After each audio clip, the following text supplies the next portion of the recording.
Akkam jirtu kabajamtoota daawwattoota keenya oduu amma nu ga'e qabna. Maayikalaawii duraan cufamee jedhamee dubbatamaa turetti yeroo ammaa kana hidhamuun gabaafamee jira.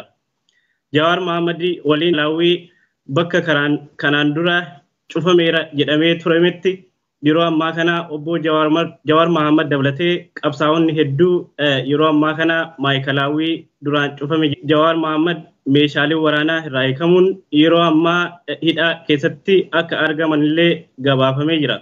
Gama biraatiinis konkolaataawwan qabsannee nuuf mirkaneessee jira. Gama biraan naqabu ciminaan dhaamsa dabarsanii jiru. Egaa akkuma beekamu maayikalaawwiin kanaan dura cufameera jechuudhaan mootummaan Itoophiyaa yeroo adda addaatti Booranaa fi akkasumas qabsaa'ota hedduu waliin yeroo ammaa kana maayikalaawwii duraan cufame jedhamee dubbatamaa ture keessatti kaleessa irraa kaafnee dubbachaa turre Jawaar Mohaammed waliin obbo Baqqalaa Garbaa, Hamzaa Booranaa dabalatee qabsaa'onni Oromoo hedduun hidhamanii jiran konkolaataawwan isaan ittiin socho'aa jiranillee mootummaan to'atee akka jiru inni Oromoo yeroo dheeraadhaaf itti dararamaa turan ammallee ilmaan akka argaman gabaafamee jira.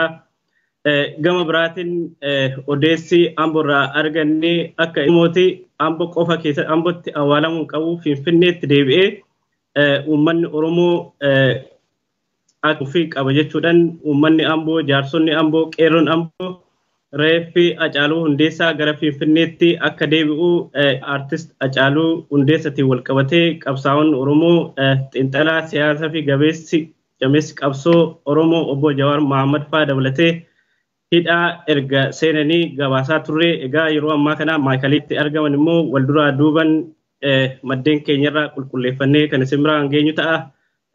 Isinis gamuma kanaan akka nu hordoftan isinitti dhaamachaa ammaaf